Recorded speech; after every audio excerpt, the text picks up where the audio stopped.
Hi, everyone, and welcome to the Paranormal Pride. I'm your host, Denise Pridemore, and I have some special guests tonight. One of them is Ron. I know most of you know him already, but I have also invited our friends John and Terry Walter, as well as Bobby Adams from Paranormal Team in Missouri. They're good friends of ours from McPike Mansion. So I'm going to bring them on up now. We're not going to mince any words here. We're just going to get started. Hi. So how did you guys all meet? Well, we had our original group that formed, and that's the t-shirt we're wearing now. What's on your shirt? Oh. Hey, Susan, Mike. I know we got to demonstrate. So can you see I think everybody else can see it better than I can because you guys are small to me. So what's it say? Spirits and hauntings and investigation team. Yeah. Okay. So the acronym is SHIT. Yes. You got it. So you're all either little shits or big shits. Which one is it? Well, there's 5 of us that are the main shits. Bobby's an honorary shit. Yeah. And well, you know what? If you're going to be honorary anything, it might as well be that, right? Right. So, hey, Susan. We're the fun side of paranormal.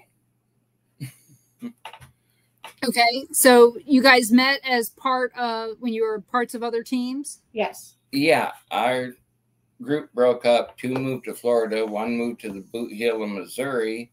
And I just happened to be in the library running copies. And I found a bookmark that had PRIMO on it. It's like, oh, brought it home. You want to sit in with these guys? And she said, sure. So we joined up with them. So, and the 2 that moved Mom. to Florida were not me and Ron. Okay, guys, it wasn't us. They didn't know us then. No. Right. So, just making it clear to everybody. It wasn't us. So, how long ago was this that you guys got together? 2007. Wow, that's a long time. We're coming up on, well, PRIMO's coming up on their 20th year anniversary this October. I'm not sure the exact date, but we're going to have a little party at our local library. Congratulations. That's a big deal. Yeah. And you guys have been together almost the entire time then. Pretty much, yeah. Okay. We met you guys in 2009. Was it 9? Yeah. Mm-hmm. Yeah, I was gonna say it's been a while. Yep, we met at the fall camp out. McPike. Yeah. McPike Mansion. That was the very first one we went to, and you guys were there. I believe that John dressed up like Beetlejuice. Always. Well, yeah. Well, until the Minion time came, and then Yeah. Terry likes dressing up like the Minion. Yep. So I like the Minions too. I think they're funny. I wish I could talk like them. Yeah, there's a collection behind me on the windowsill. I can see them. They're everywhere. And so you guys, like us, are volunteers at McPike Mansion. Yes. And I know I see Bobby there quite often as well. Mm-hmm. So, and Bobby, you're a hypnotist? That is correct. I've been a hypnotherapist ever since 2002. And I really like it. I really like it. And I'm very honored to be able to help people where I can. So it makes it worthwhile, because if you're going in that business for the money, you're going to be disappointed. No, you need to go hypnotize the guy that pulls the balls out at the lottery. Yes. Hypnotize him into going, it can only be these 3 numbers. Yep. Oh, I'm afraid I can't do that. But the real bread and butter of my business is smoking cessation, weight management, doing things such as helping children improve their study habits, helping seniors with recall. And then I also do sports enhancement. such as if Ron wanted to improve his golf game, I could help him. Or I had a gentleman a few years back who was a semi-pro darts champion local here in St. Louis. So that was fun. Well, I'll tell you, Ron doesn't need help with his golf game. He's always pounding his Disc golf. balls around everything. Disc golf. Yes, we're Golf game. yeah, we now play disc golf. Now, if you could help me to throw it further, that'd be great, because it always takes me at least 1 to 2 more times than it takes him. So I'm basically throw and walk, throw and walk. I'm really good at fetch now. Yeah. Yeah. We find disc golf courses all over the place. We did not know that when we packed up to go on our recent trip, we get up there and We have them in the car all the time. yeah, they're in the car all the time. But we just happened to go to this place called the Haygood Mill in Pickens, South Carolina. They had a paranormal conference there. Yeah, a big one. Last year. Year ago, April, they had it. And we get out there and there's a disc golf course. So we took 4, let's see, what was it? 4 or 5 holes. 4 or 5 holes. Before they showed up. So, but it was something to do, you Yeah. know. So Certainly. now that's what I need help with, Bobby. I need help with longevity, longer throws, follow through. I'm not very good at that. I tend to just get to a certain point and let go. Sometimes I've only got par once. Okay. Good. Only once. Good. That's it. And he was shocked because Yeah, you're quite a ways away. 70, 80 feet from the hole, Yeah. Wow. at least. My signature And I- move I is said- this. Is taking the frisbee and going. I mean, you got Right one. into the You hole. got under par. Yeah, that was Yeah, you got under par. I got the dunk down because I'm always right next to it. So that I don't think that's how it's The supposed tee to shot was pretty good, and then she, like I said, she's about good 70, 80 feet at least, or probably further from her. I said, if you just, about time I said, if you just get it close to it, I said you can get a par. And about the time she turned it loose, I went, wow, that shot looks pretty good. And then bam, I went, you just got an under par. hasn't happened again. No. So it was. I was just lucky that day. It's either that or since it was the last hole, I had to pee. Oh no. That's what did it. Yeah. And we were playing on Lindsay's campus. Lindsay works for a local college. I said, just go pee in the woods. She goes, no, Lindsay says there's cameras everywhere. I said, not in the woods. And I said, I hate to be arrested Yeah. by their police department because that's who she works for. Who are you? Yeah, I'm Lindsay's mom. That would be horrible for me to get arrested for indecent exposure at a college campus. Oh, So, that's funny. but yep. So, Bobby, that's what we'll have to talk about the next time we visit with you. It's gonna have to help me with my disc golf game. Happy So- to help. I can't wait to see you guys again. It's been 2 years. Mhm. Yeah, at least. Yeah. Yeah. It'll be 3 this year. Yeah, we couldn't. Yeah, we couldn't make the camp out the 1 year because I had heart problems. We couldn't Right. make the camp out last year because we just moved here. Mm-hmm. And so we'll have to figure that out. May just have to come and bug Yeah, them. it's not really a camp. It's just for volunteers, right? Yeah. Yeah. No, yeah. By invitation. Yeah. By invitation only, Yep. yeah. So yeah, we got Dara sent me something and so did Tim. I just don't remember when I got it. So did Tim show you pictures of the baby? No. Oh, he is so adorable. He looks just like Tim. Oh no. Yeah, that's why I said, oh no. Oh yeah. No. Yeah, he sent me pictures. It Pretty- looks like a mini Tim. Yeah, it was pretty much like I think the baby was like 3 or 4 days old. He sent me pictures, and God, he was so cute. Now he's walking and everything. Wow. Yeah. I don't know. But Bait, that poor guy, he's never going to get rid of that name. He loves it anyway. Yep. But you guys still call him that when you see him, right? Yep. Yeah. Okay. It's a rule. I go through all the trouble to give you a nickname. You better keep it. That's right. Because everybody gets one. He earned it. Yes, he did. So, he's mosquito bites. I have a question, if I may. Go. You earlier in our conversation, you were mentioning about Ashmore. Mm-hmm. Yep. What's your opinion of Ashmore? Something that was always trying to keep me away from there. So we've been there twice. We've tried to go back 3 other times, and something always happened where we couldn't go. One time when Jerome had died, yeah, we were packed up, had the car packed, ready to go. And that was when my lung was collapsed and I didn't know it. Oh. I knew something was wrong, but we were supposed to go that time. Yep. And then there was a 2 time, other ones. One time with Carl, we were supposed to meet up there. And then there was another time we were supposed to go.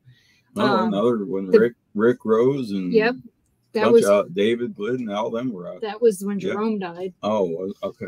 So, but yeah, there's a lot of people on that one. It was the very first time we went was in August of 2018. It was right after we left Tom McNicholas's paranormal conference that we went to in Mattoon. Have you been there before? And I personally have been there 2 times. Yeah. I got scratched down by the boiler room. The maintenance room downstairs in the basement. Mm-hmm. So you got tore up pretty good on that one. Yep. And then, like I said, it was just that scratch. That thing stayed on you for about 2 or 3 days. Usually they go away by the end of the night. Yeah, and this was just a day tour. Not that one that we went. But yeah, it was just was it a month later I was in the hospital with it wasn't a month, it was less than 2 months later I was in the hospital with the collapsed lung. Wow. So, and I believe that some of the mold or moisture in the building caused me to get sick. Because I think it was like August 6th. I did a wedding on the August 18th. And then right before we went to Vegas, I got sick as hell. I had a fever and stuff for days. And they couldn't figure out what was wrong. Come back from Vegas and I got these big old lung nodules that they couldn't explain. Oh. So, and I still have them. They'll never go away. But so it's one of the places that scares me health-wise. Ghost-wise, not so much. Okay. So I was just curious because I can recall do a compare contrast kind of evaluation. The very first time I went there with PRIMO was in October. I don't recall the year, but it was many years ago. And it was under different ownership at that time. And that was a while ago. We went on a it was a Saturday night, and during that week prior to us getting there, a tornado came through and just wreaked havoc on the building. And the owner was a little bit hesitant about allowing us in the building, but after further consideration, he said, okay. And I recall then we got some very interesting data. I have a picture on my laptop at home of one of our members who was in this hallway that had been greatly graffitied. And Third floor.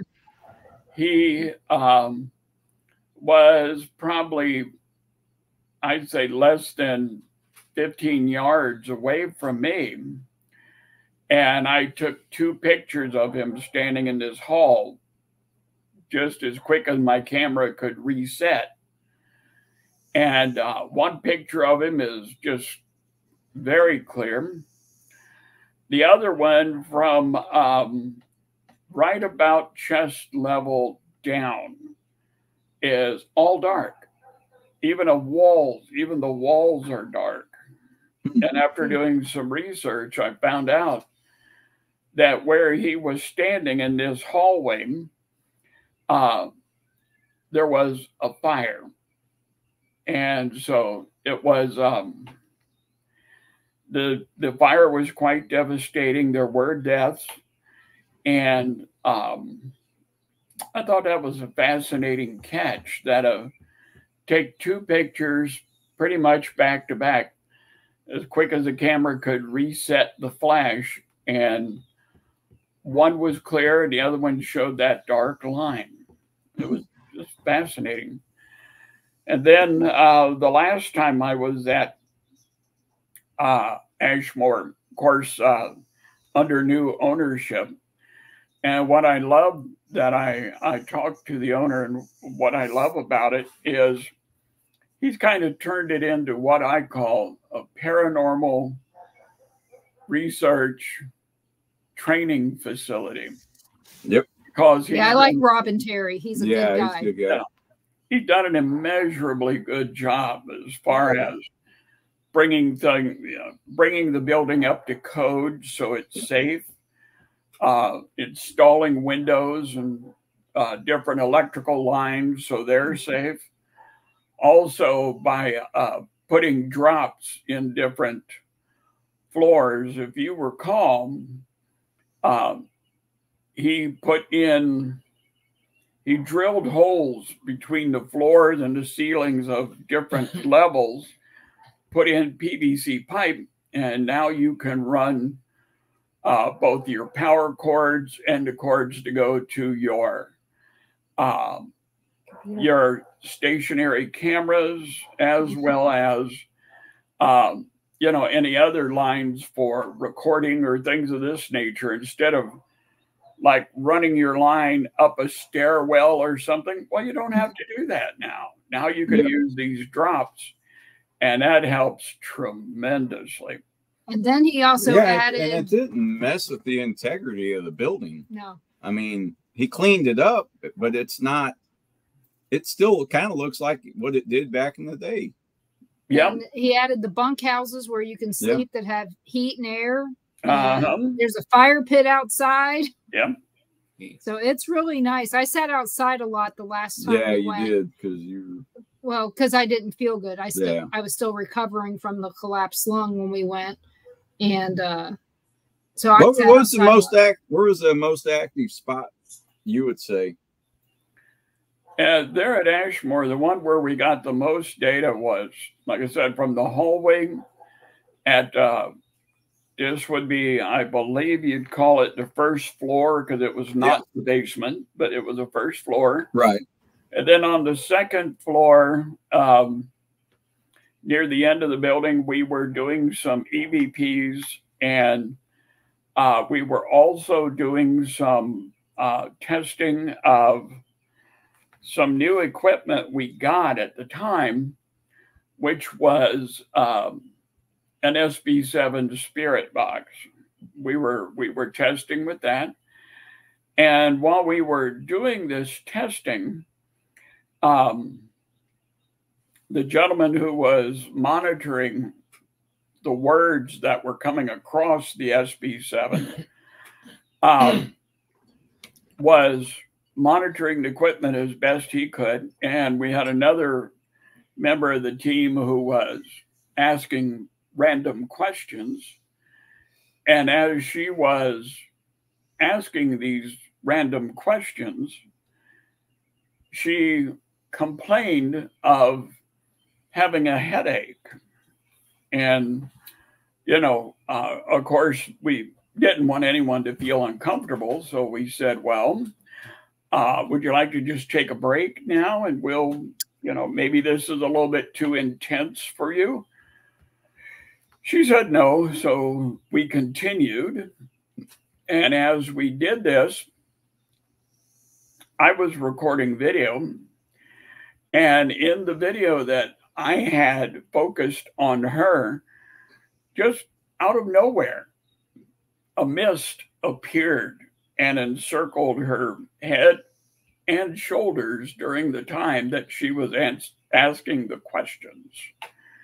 And we double checked. There was no unusual airflow in this room. It was just, you know, it was just the room was very still, no air movement or anything, but yet the video shows very succinctly that there was a mist around her head, and it was not stationary. It went from her left side of her head to the right side of her head. And after we did that for a few moments, she said, I'm sorry, I can't, the pain is getting worse. I have to step out. So we just said, okay, we'll stop for now. But that was pretty intense, I must say. Yeah.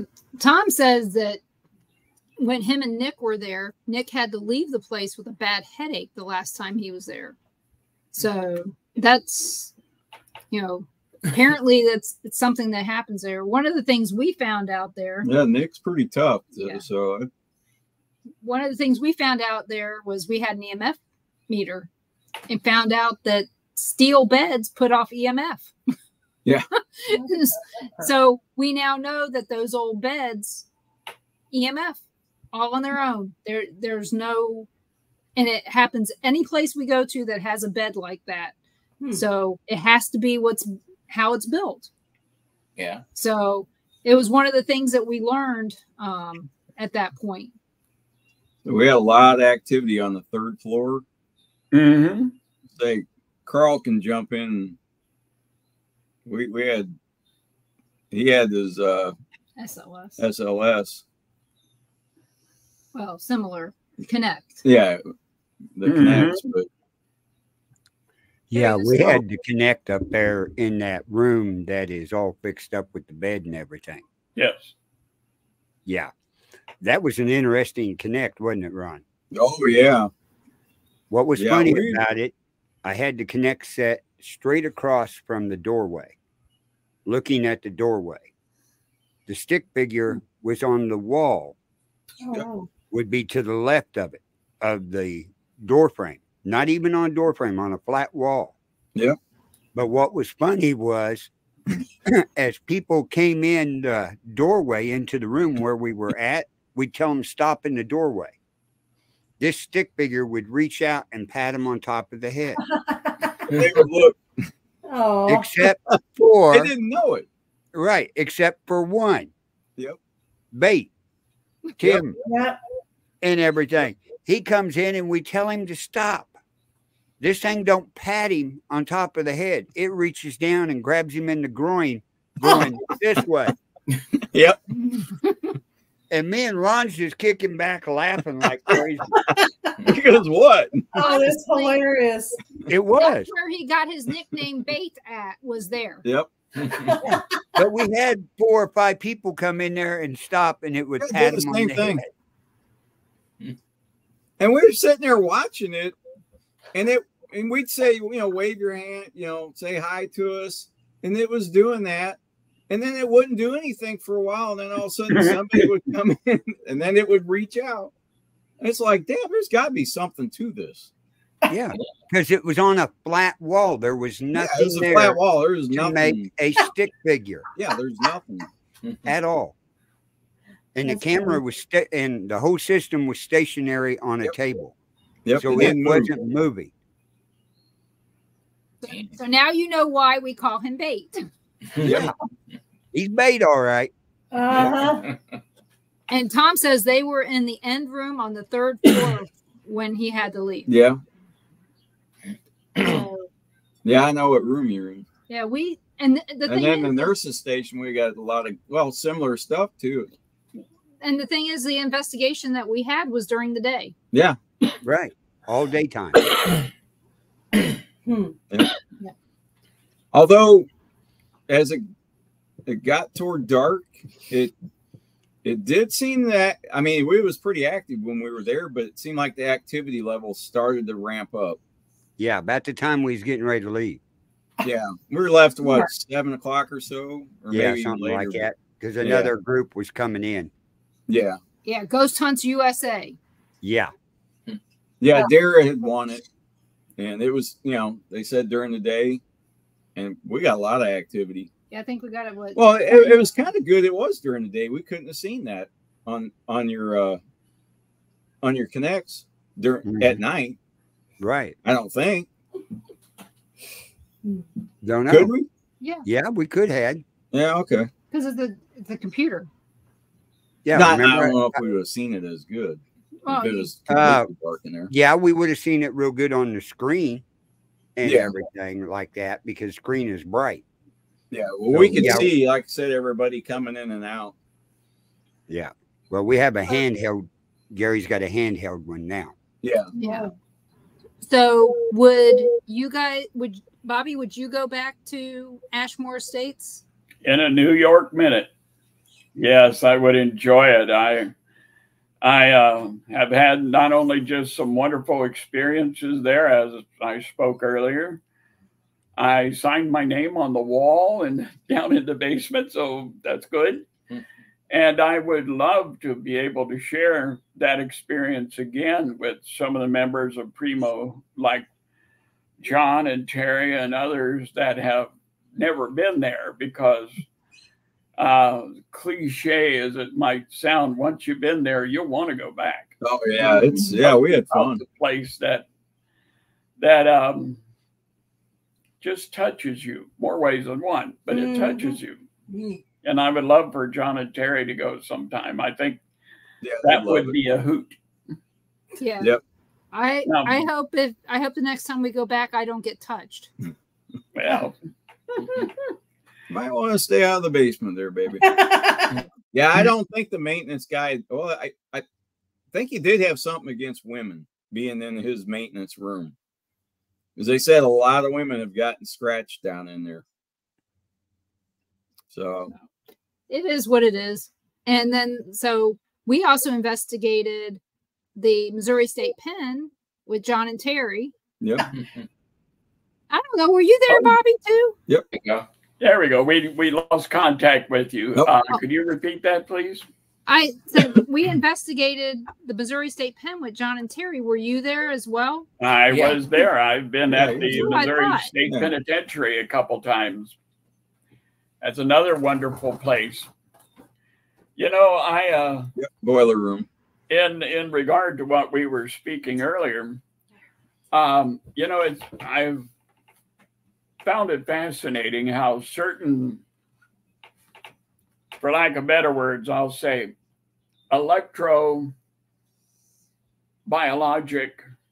entities can attach themselves to different items for different reasons. You were speaking about a bed frame and holding energy. We had an experience like that about 3 or 4 years ago at the governor's mansion here in metropolitan St. Louis area. I'm not at liberty to mention where that is, but we did an investigation there. And there was a building that was separate from the mansion itself that was set up to replicate a 1800s house. So it was, you know, a house built to represent what it was like in the 1800s, and with logs and everything, and it was very well done. And we had everything set up in the main floor, and then upstairs there was that was the bedroom area up there. They had a metal bed, and it had spring, had springs for, you know, you would put your mattress on top of this. Yeah, steel. Now, it didn't have a mattress. It just had the steel bed, or it could have been made of iron, but nonetheless, it was a steel bed and this suspension for putting on a mattress. Okay. Now, and it had one light bulb over top of it. And what we did was we set up different cameras at different angles to catch whatever we could. And we also had a couple of our members wanted to do EVP sessions up there. We did it with two different modalities. One, we used our EMF detection devices. We also used some digital recording, and we also went analog because we wanted to do a compare contrast. And one gentleman set up an old cassette tape recorder. We put those devices within probably 6, maybe 7 feet tops of the bed in that area. When we did this, the people who were doing the EVP sessions were at least 2 feet away from there. So, and there was no way that we could see that anyone had caused any disturbances of any kind, meaning physically touched the bed or anything of that nature. So our 2 team members sat quietly on the floor. They were using their recording devices, ask a series of questions, and then all of a sudden, out of nowhere, you heard, and we still have recordings of that, very distinctive squeaking of the bed,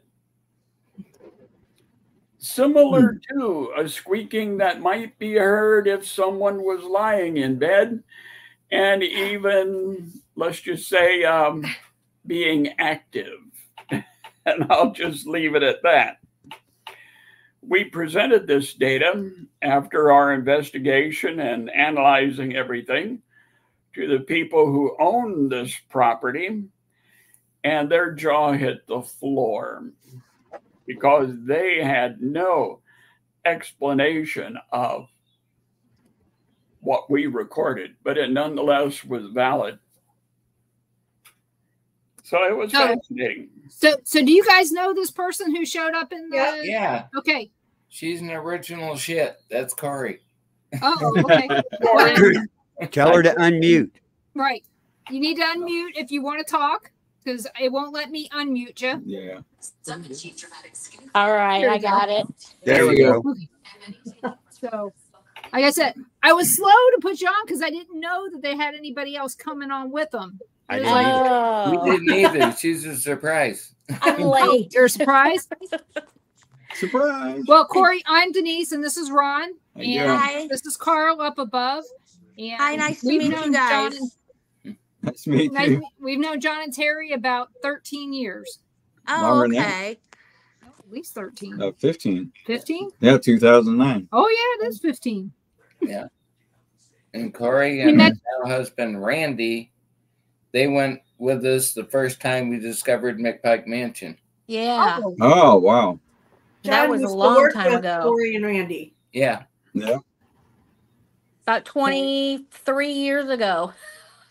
That's about right. Yeah.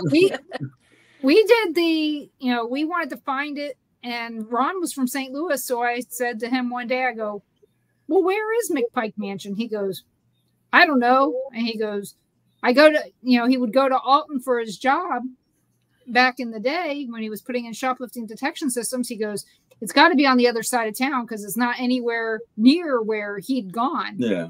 We drove all around town, and then suddenly we come across it. And the guys from Ghost Lab were there. It was when they were taping.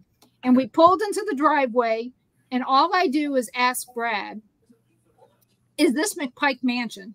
because I didn't see the sign. We didn't go past the sign. We just got to it. You couldn't see it. You couldn't see it from where we were at. The trailer was covering it. And he got all pissy with me and yelled at me and said, "We rented the place." I said, "Oh, we're not trying to horn in. I just need to make sure this is the right place. We can come back."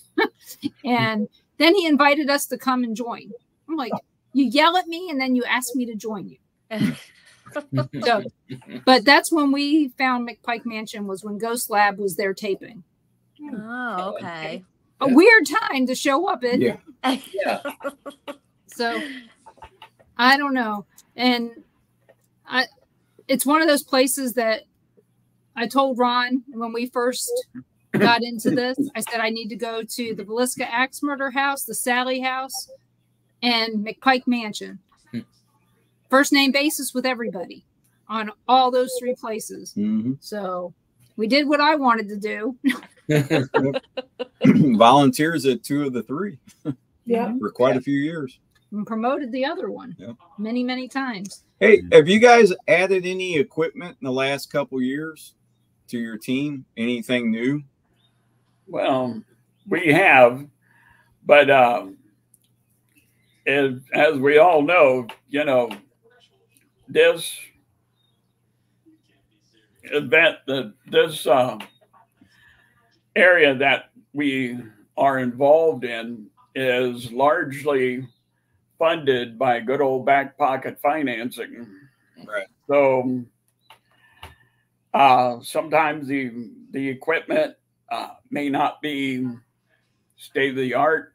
It may not be, let's just say, the latest that's that's on the market, but it's the best we can do with what we have. And I must say that we've as an organization, we've come a long way. We have picked up some equipment that's been very useful, and we don't hesitate to test things out, and see what are their capabilities, what are some ways we can use them, and it's a learning process, but we're doing okay. Do you use a FLIR camera? No, we don't have a FLIR. Okay. Well, I'm thinking about getting one, so I'm trying to figure out which one. There's only 1,000 to pick. Here's as high tech as we got so far. Oh boy, wait till you see this. Oh no. Oh yeah, this for us is a new acquisition. They're guinea pigs. Bag. Okay. They're guinea pigs. You talk to them, they'll repeat what you said. Oh, so they're kind of like Furbies? Yeah. Kind of. So if you put them in a room with a camera on them and nobody's around and they start talking, something is talking to them. Oh, that's a good way to go. That's a good. Yeah, that's an interesting way to do things. This is as high tech as we got. Oh. Well, where did you get those from? A lot of times we don't even have a. I actually, where I work, a resident left, and his family comes in, takes what they want. Their diocese comes in and takes what they want, and then the staff garbage gets leftovers, and that goes to a peace pantry. And I saw these, and they were still in his room. And at the end of everything, they were still in his room. It's like, well, I could be a home. That's all right. So what did you name them, John? I haven't yet. Tom's got one, he said. Oh, there you go. Tom's got either that or a FLIR. I don't. Yeah. He doesn't have a FLIR. So have you guys, okay, let's go back to this other question. How many people are on the shit team and how many people are on the PRIMO team? Shit is 5 and honorary Bobby. Okay. Okay. And how many's on the PRIMO team? You ought to put him on the team. I mean, just, On PRIMO, we got 9, counting 2 shitters. Or maybe Bobby says, I don't want to get involved with that shit. Why not, Bobby? I wouldn't piss him off. Well, I do count myself very fortunate to be honorary member of shit, because I just consider these two people just wonderful friends. Oh, yeah. And to be able to share something with your friends is a wonderful thing in life. And let's face it, boys and girls, what we're involved in paranormal investigations and study and research, not everyone is going to understand what we do and why we do it. So therefore, you must be thick-skinned and very guarded on who you talk to about certain subjects. Exactly. Especially in Missouri. Yes. And I have to tell you, apparently in South Carolina too. Not in Florida. We're good down here. But in South Carolina, where there's 2 churches for every person, you got to be careful. Imagine the double whammy I have when I speak to people and they say, "Oh, what do you do?" "I'm a hypnotist." First thing they go, "Don't look at me. No, don't look at me. No." And then they say, okay, moving along, what else do you do? "Oh, I do paranormal investigations." Oh my gosh. Don't look at me.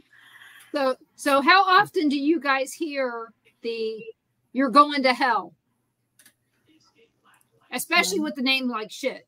Yeah. Yeah, where right now, I guess, where I come into play is I try to work on marketing with shit. And so far I've come up with some different marketing programs, but it's getting hard to get any traction with this because we find things that might be good. John came up with a wonderful tagline, and I remember the first time he told me this, I thought I couldn't stop laughing. Oh God.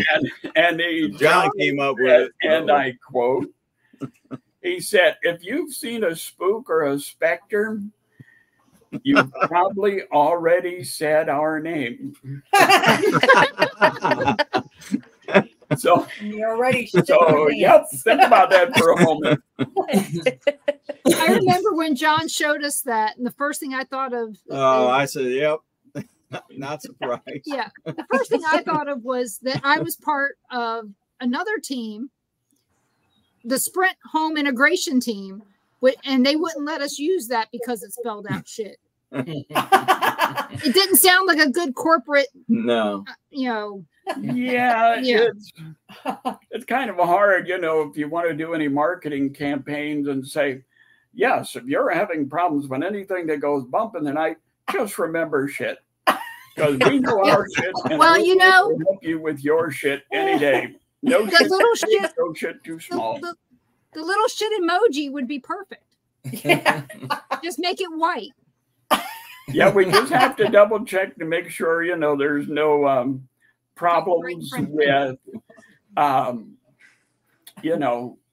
with patent rights or anything. So we don't cross any of those lines.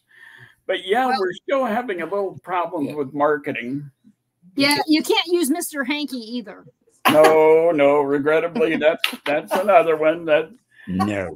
We can't go into that area, but and I always, every show, I always say hidey ho.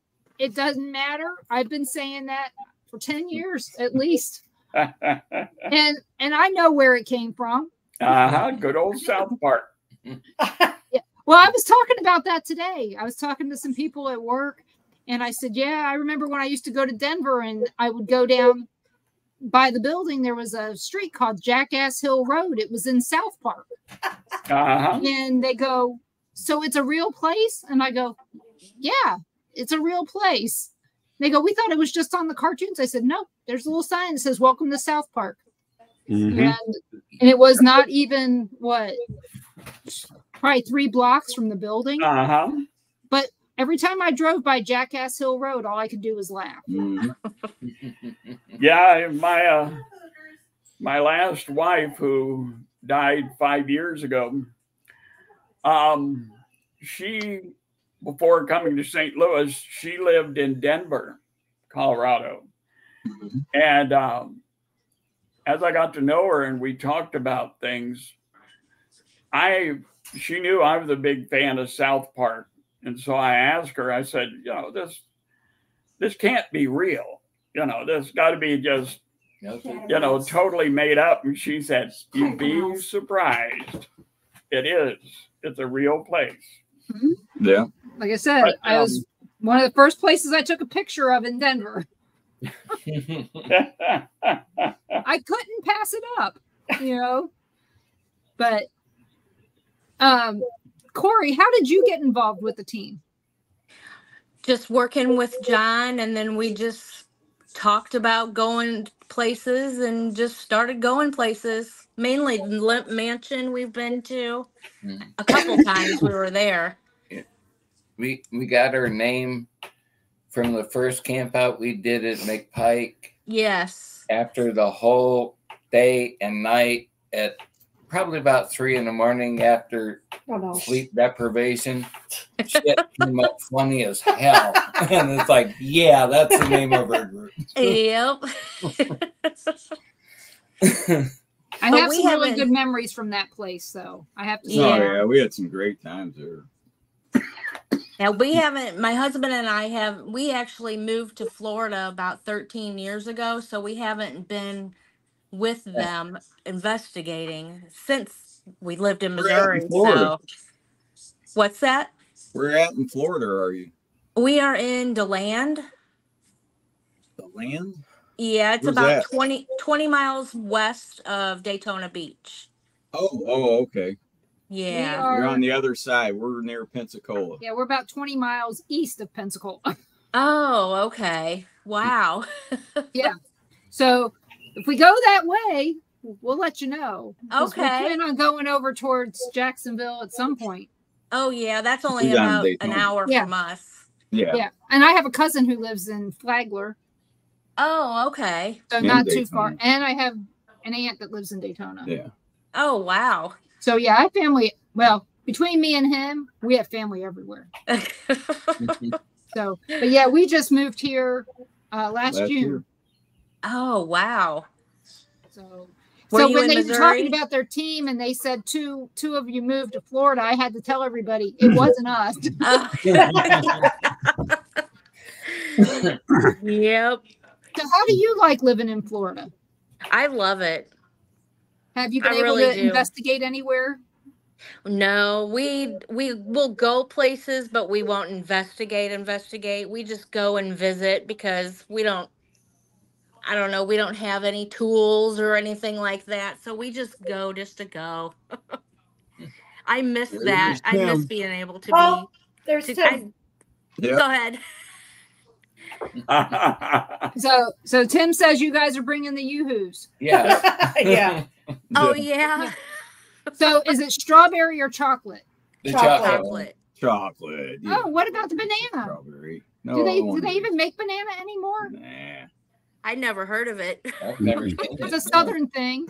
Oh. Chocolate. We used to get it in Virginia growing up. Banana. I love banana almost anything other than bananas. I don't care for bananas. Oh my gosh. Don't ask me why, I don't know. The texture, maybe? No, I think it's more health reasons. Oh, okay. So, but yeah, I mean, I just made banana pudding, 2 weeks ago? Yeah. So, you have to do it. You're Southern, you know, it's just part of the rules. You look at what we got. Look at what we got on the show right now. You two at the bottom are at opposite ends of Florida. The two at the top are opposite ends of Missouri. Yep. Oh, wow. Just hold the states over, and there you go. We'll be on top of there you go. Now, I have a question about a topic that came up not too long ago, and kind of need your opinion on a particular subject. And I'm going to ask John, if you would please tell him about the curse. What is their question about the curse. Oh, okay. We were contacted. Shit, was contacted a month ago. This. Oh, we're not supposed to know. What? You guys keep freezing up. Yeah, you're cutting out. Go ahead. Oh. Yep. Okay, this is weird. Yeah, that is kind of weird. Okay. There's a guy contacted us about a month ago. I'll call him Eric. Okay. And about 10 years before that, he touched an artifact. It was a human ankle bone, but it was ancient. Instead of white or off white, it looked like coffee, black coffee. That's how old it was. It was in a mahogany box, highly polished. And a guy showed it to him and he touched it. And for like 10 years, anything that has gone wrong in his life, it has. Anything that could go wrong. And finally asked us for help. He just got a new Jeep. It's a couple years old, but it's new to him. Hit a pipe in the road and sent it up through the oil pan. He hadn't made the first payment on it yet. Oh, crap. And just think 10 years of this stuff. And he's like, ask us, can we do anything? Do you know anybody that can do anything? That? What religion is he? Huh? Is he Catholic? Christian? What? He's Christian. I want to think Catholic, but don't hold me to it. Yeah. I want you guys to contact Farrah Rose Perry. Let me write that down.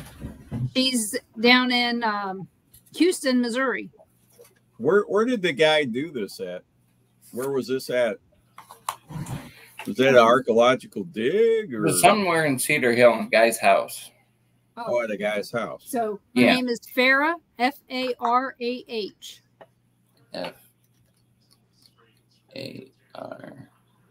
Farah. Rose. Rose. And her last name is Perry, Perry. She is part of the Archdiocese of Cape Girardeau and Springfield, Missouri. So she will be able to help you. She is one of their demonologists. Oh, okay. Well, she could probably give you some answers. Yeah, she lives down there in Houston, so she's not too far from you guys. Yeah.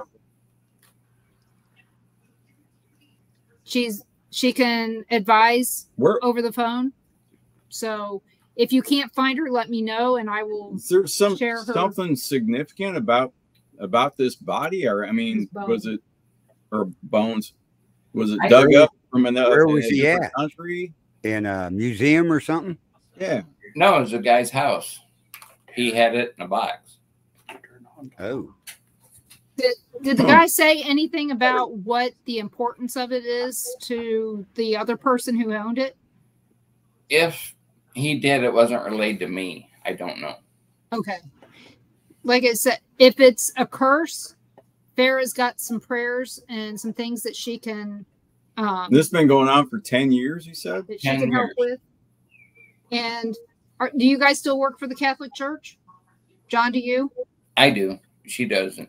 I do. Right. Another thing you could do is talk to one of the priests that are there and see if there's something that they can do. Maybe, some medals, prayers, something like that, if they believe that he may be cursed.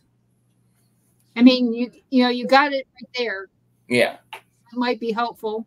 But if you want it from a demonologist perspective, I would say talk to Farrah. Okay. And all you gotta do is tell her that I sent you, and she'll be all over you like stink on shit. All right. Yeah. No pun intended. This guy just come to you recently, or is this? He was a guy actually I worked with probably 15 years ago. We just happened to run into each other in the store. He just told you this just recently? Yeah, about a month ago. Okay. Has he seen anything just besides the bad luck? Shadow figures, full body apparitions? I don't think so. Ask the question, because he may, if he's just came to you and talked to you about that, there's other stuff he's not telling you. Yeah, Right. Probably got other stuff going on. But like I said, Pharaoh will know which question What to other ask. things has been happening to him for Is that 10 horrible years? bad luck? Wow. Yeah. Let's see. Yeah, it could be just a case of your life sucks. But he lost. I hope not. I mean, I hope that's not the case. I hope it's something as simple as he touched something he shouldn't have touched. But does he believe that that's what caused it? It sounds like he does. How do you get him to not believe that? Right. You know, Because I it's don't in know. his mind. It's locked in there. Yeah. Probably more in his mind. Maybe Bobby needs to hypnotize him. Well, didn't you try? What? No, I just talked to him about some things. That does kind of border on the area of psychotherapy, right? In that, what what could possibly come of this would be to be able to talk to the person and get more detailed information as far as the chronologically speaking, how things happened, when they happened, what were some of the contributing factors, things of this nature, to set up a good starting point for bringing forth certain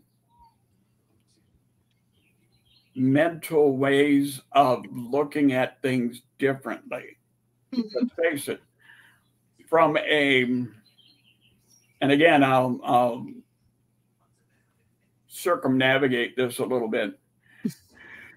Certain things in life we can attribute to being negative, to being, boy, I sure wish this would have happened, or I don't know why this happened. It just must be bad luck. No. Sometimes we know, and again, I'm broad brushing religion, but sometimes we know that God has a way of preventing certain things to happen in our lives because he doesn't want us to experience certain negative things because they could be very detrimental to us physically and psychologically. It's not so much that it's bad luck, it's just God is preventing us from going a certain direction, and he tries to focus us to go in a different direction for our benefit. Yeah. So consequently, that's where in the area of psychotherapy, you have to tread very softly in this area. But yes, there can be benefits from trying to assist the person to be able to just look at things a little bit differently today than you did yesterday. Right. Maybe there is some enlightenment to be had. You know, most people seem to think, I had to talk about this yesterday, that enlightenment is all good, but it's not good. It's good for you to acknowledge that these things happen and be able to get on with your life. You know, that's why I said Farrah will know what to ask, what to say, and what to do. And she's going to ask a lot of questions.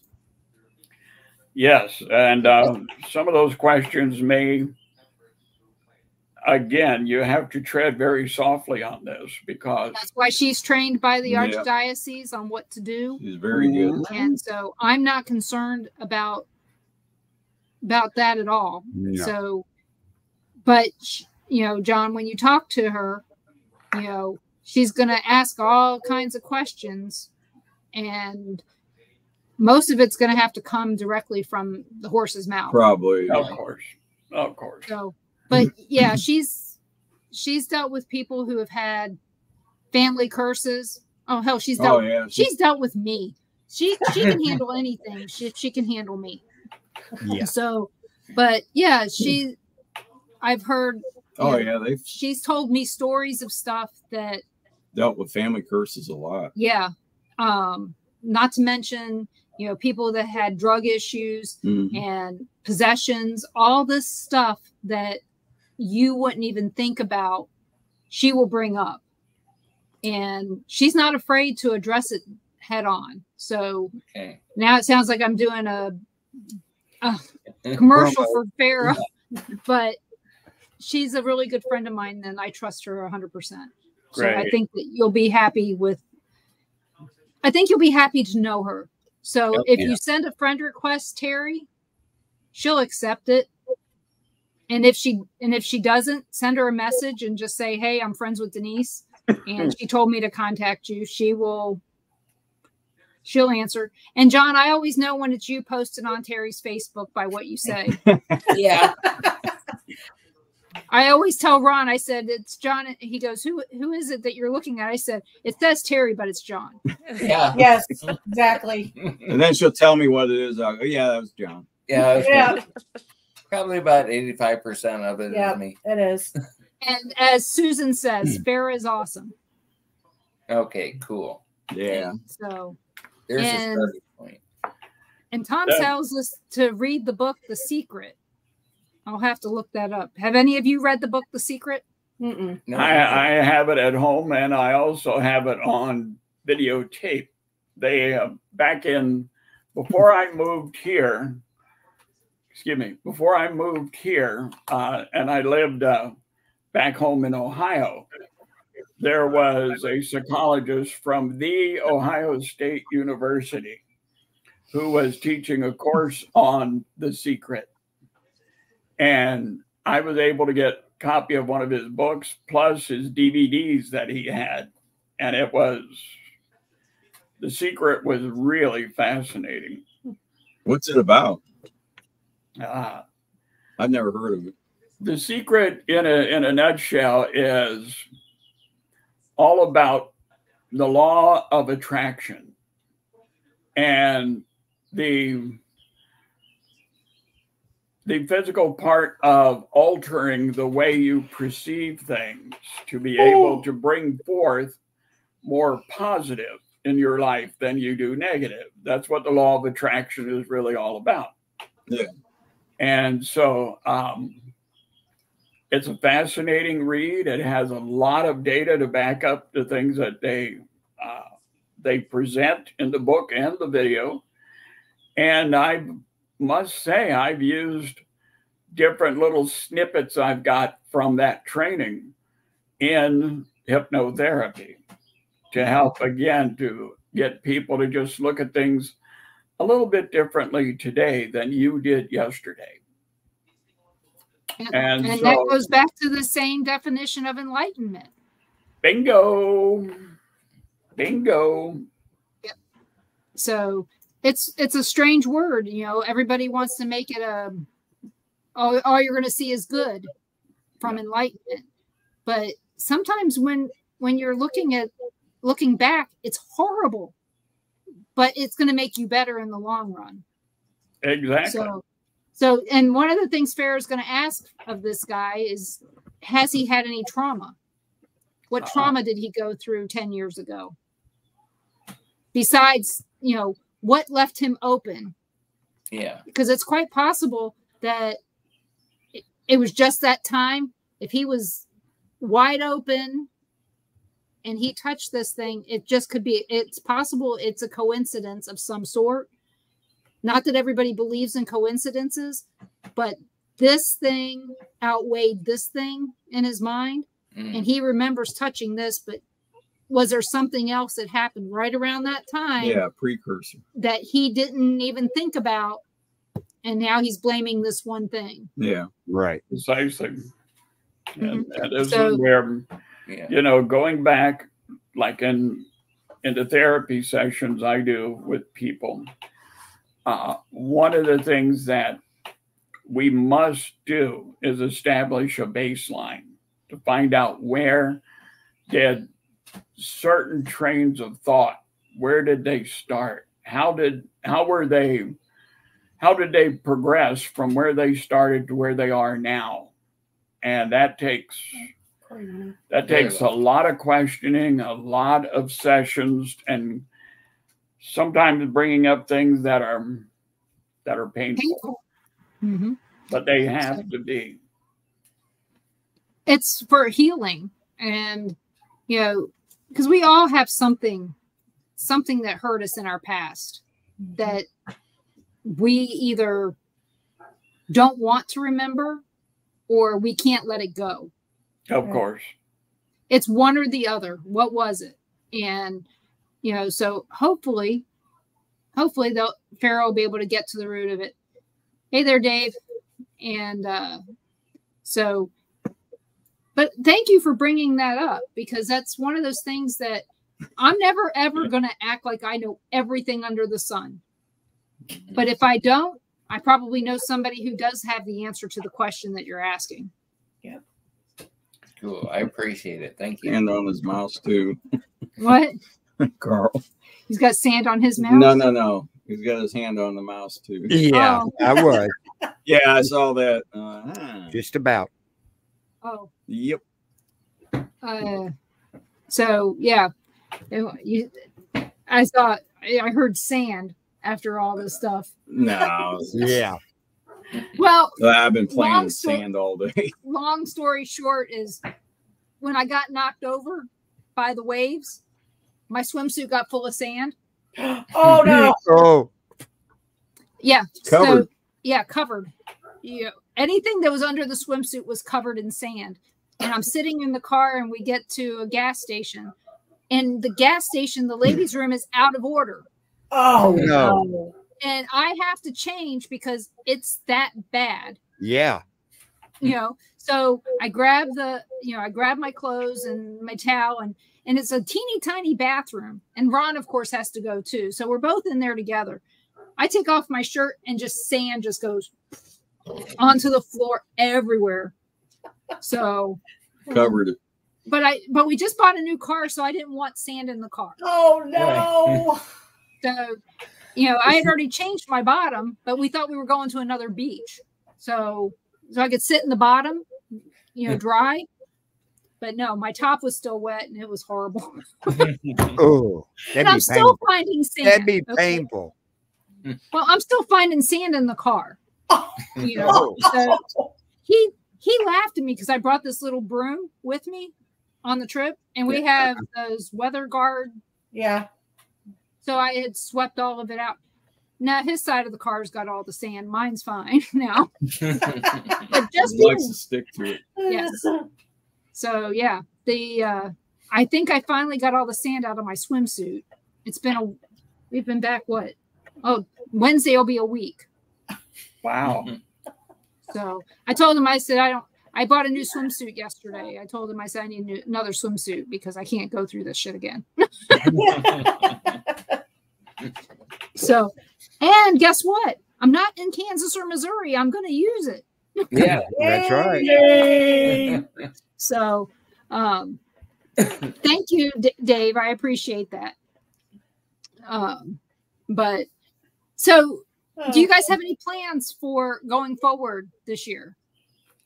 No, we're just hoping some investigations show up. We've been kind of idle since COVID. Don't you guys have St. Mary's Hospital just down the road, or did that finally fall down? Last I heard, it was up for demolition. So, true. So for those of you who know don't how know, it is, they tear something down and turn it into a parking lot. Yeah. Well, Ironton doesn't need another parking lot. So when you guys hear St. Mary's Hospital, I'm talking about the Ironton Hospital in Ironton, Missouri. It was on TV a couple times. Wasn't it on? Ghost Hunters? Was it Ghost Hunters, or was it the Asylum? Ghost Asylum. I think it was Ghost Hunters. So, I don't remember. Do you guys remember which one? Not right off the top of my head. No. Well, you know, somebody will remember eventually. But that was always on my list of places I wanted to go. And then you guys also have the hotel not far from you.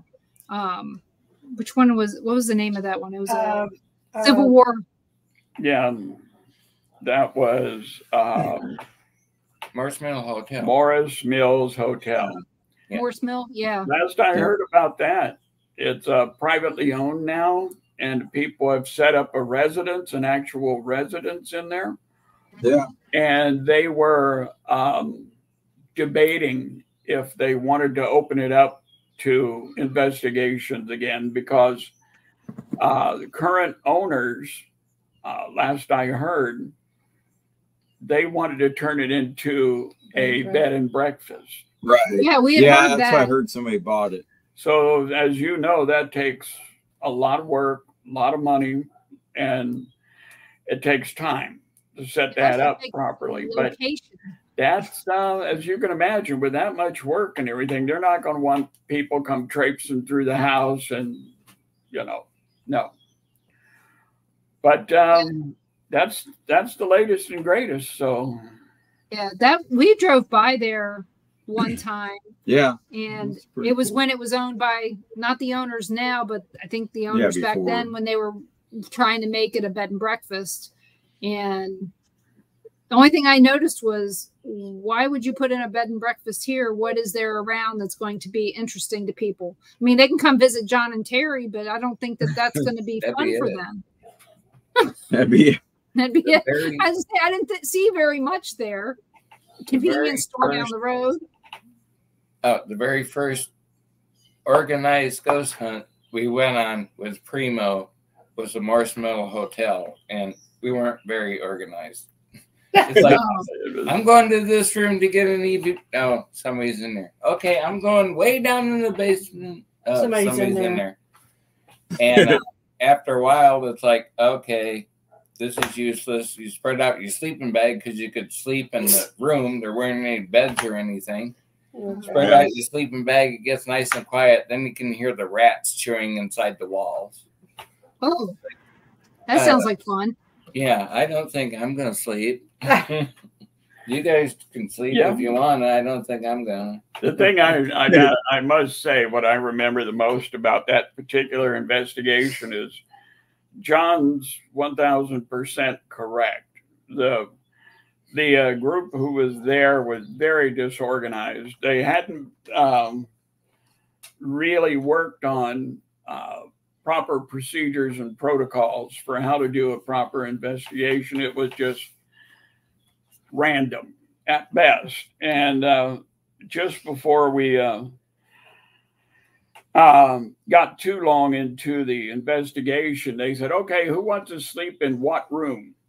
Because they had different rooms to choose from.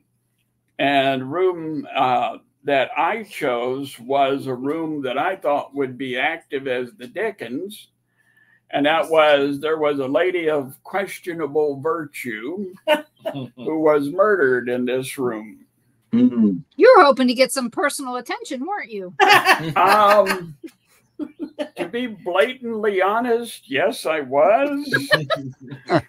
Because according to stories we were told with other investigators that had been there, some had come running out of the room at different hours, day and night, early, overnight and early morning, and saying, I got touched inappropriately.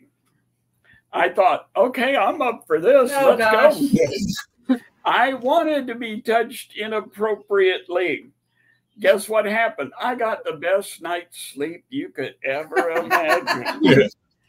The only thing that I experienced, no reach arounds, I guess, was just settling down, getting comfortable, and you hear scratch, scratch, scratch, things running across the floor. It was rats.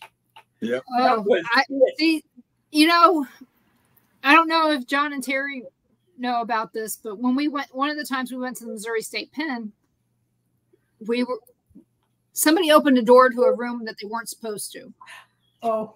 And there was a desk in this room, and they opened the drawer, When they opened the drawer, there was a spider in there this big. Oh, I mean, I'm not kidding. It was as big as my hand. Big old hairy one. Golly. And the girl looked in there, and I happened to see before she did that there was I said, close the drawer. There's a spider in there. We were out of there. Okay. But when she opened the door, all you could smell was mold. That was right after that. They closed the Missouri State Pen down for a while to clean out the mold. Yep. But that was, I can't stand spiders.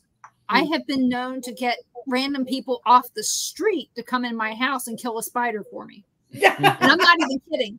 Okay. I'm not kidding. And you know, how many spiders do we see at McPike all the time? A lot. Yeah. I tend to be fine. I tend to be fine. And bats. In the paranormal. But in real life, I'm terrified of spiders and rats. My house when I was growing up had rats in it in New Jersey. And if there's a rat, I'm out of there. I don't care. I don't care what we're doing. I don't care how much I paid. I'm gone. But we love bats at McPike, don't we? Yeah. Oh, yeah. Had to like Igor. Igor. Yep. He'd come and visit. That's some people's favorite memory is that bat going after Zach. That's funny. Yeah, we the three of us had the opportunity to go to the Missouri State Penitentiary back in 2023. Was it? Or was it earlier this year? I don't remember. It was cold. First week of March. Yeah, first week in March of 2024. Wow. And it was cold as the dickens. And, you know, since you've had experience there at the Missouri State Penitentiary, you know that There's no windows. they don't have any form of climate control. What you get is what you get. If it's hot, you're going to sweat like the dickens. And if it's cold, well, You're gonna be cold. it's cold. Yeah, I got heat illness there. Oh, yeah. We went there and it was interesting. We'll just say that. I personally didn't experience a lot, but again, you know, we did our best to remain open, objective, and everything. But when you're trying to control your shivering, that's a little different ballgame. Yeah. We've been like that at Malvern Manor, so we know. I mean, every time we went to Malvern, except for one time, it was snowed. Yep. And that was before they had heat or air conditioning in the whole place. And then the time that we went when in July, it was 110, 120 degrees in the attic. Oh yeah. So it sucked. To be blunt, it was horrible. But yeah, I remember sitting there shivering my ass off and then going back to the home base, basically, where we had heat and sitting there, heat, you know, because we'd all spend time yakking away in the heated spot. Yeah. And then they'd randomly go off and somebody would go investigate while we were all sitting there staying warm. Yeah. That's the one part about paranormal investigating I don't always love. The freezing my ass off or sweating my ass off. Yeah, that's not either one of those. But yeah, it's going to be Ashmore is going to be interesting because what is the 26th? Yeah, October. It ought to be pretty decent. Well, It see, could be pretty either decent. Used to be pretty decent. it's gonna be Yeah. cold to us. Yeah, it's Yeah. it's still we're still swimming in late October, and it'll be at what 80 something here, but it'll feel like 95 Right. in October. And then you're We'll going to be get up lucky there if and it it's feels going to like be 60 or 50 degrees. Wow. Yeah, hopefully. Who cares? We all know at 90 degrees I'm still wearing a jacket. So Yeah. Yeah. I know. Yeah. I know. Well, I have to break out my hoodie, I guess. Yeah. Yeah. Find one. Ron hasn't worn pants since we moved here. I don't have pants on now. Oh God. He has on shorts, Oh, that. but he hasn't worn pants since we moved here. He He doesn't ask him. If you ask him where they are, he's going to tell you he doesn't know. He doesn't know where his pants are. I don't. Somewhere in the closet. They're packed somewhere. Why worry about it? Well, that's okay. I found shorts while I was living here. I never wore shorts for probably 15 years. Yeah. Until we moved here. Yeah, that's true. So, but. And she hasn't shaved that whole time either, her legs. Which reminds me, have you guys been hunting for Bigfoot at all? Right here. No, that'd be fun. now you see why it's not usually him on here. Oh, it's fun. You know what? We're not even an hour away from where a lot of people see Bigfoots either. Oh, on the road down to Dustin. I mean, a half hour maybe. Not if even that. 15 minutes to 87. Yeah, well, there's tons of woods here, but. Oh gosh. Yeah. We found out that BRFO, they did a show down here and it wasn't an hour away. Wow. That some guy says he saw A Bigfoot bunch of them. coming from Destin. So apparently Bigfoot likes to swim in the ocean. I had no clue. So it'll be something new for us. So, well, I am so sorry that you guys haven't had any other investigations except the Missouri State Pen. Yeah, that was your last. That's still a good one, though. Oh, yeah, I liked it. Oh, yeah. It was Great place. so cold. Our cameras would only work about half the time and then kind of half-ass. And trying to shoot a video after 5 minutes, I can't feel my fingers, so I got to put my hand inside my coat. Cut one. How many people were there? Huh? How many people went? There was just us three. Yeah. Oh, okay. That was this past March. Yeah. I think it was. How cold was it? March. Yeah. Huh? How cold was it? Outside it was 22. Inside it was 20. Probably. We went down in solitary. Terry and I went down in solitary, turned around, came right back up. It was colder down there yet. It was raining too. Right. Raining, not freezing rain? No, it wasn't raining. It was just cold. And I got one EVP. I asked, who lived in this cell. And if you listen, there are two women, like 2 cells down. I know they're 2 cells down because I walked in on them doing the EVP. And one of them is reading something about an inmate. And I want to think his name was Larry. And at the same time, you can hear her talking. And I asked with my handy cam, whose cell is this? You can hear Larry. Like he has a hard time getting the name out there. Like he's asthmatic or something. So that was the only thing I caught. And so who was Larry? This was in death row? Was that or just a cell? No, that was on the it was in the B cell block. I remember that. The suicide watch. Yeah. It was suicide watch. Suicide watch. Oh. Carl used to work there. Yep. I was a correction officer at the Missouri State Penitentiary there in Jeff City. Wow. That's cool. For a year, and then I went to Moberly. Yeah. I seen death row. I seen all of it, ADSEG, you name it. And you talking about hot and cold? It was just like that in there. Yeah. So. I wonder how many people froze to death in there in the early years. I would say a whole bunch. Or died of the heat. Yeah. Yeah. I mean, not to mention mosquitoes. The river. I mean, when the river's out of the banks, it's horrible. Because you guys read the book, The Bloodiest 40 Acres in America, didn't you? Yeah. That's Missouri State Penitentiary. Yeah. Yeah, there's a documentary, I think, on TV about it. There is. You can find it on YouTube. So, I'd like to thank you guys for coming on. We've had fun visiting. It's been so long. We just got to visit in front of everybody. Yeah. So, Tom, we have it up here. We have the Squirrel Cage Jail up here in Gallatin. And then the other one that rotates is in Omaha. Council Bluffs. Yeah, Council Bluffs. And then there's one, I want to say Ohio somewhere. There's only 3 in the United States. Yeah, I think that's it. Out of 11. It might be in Defiance. Oh. Might be in Defiance, Ohio. Not Defiance, Missouri. It does sound familiar because the other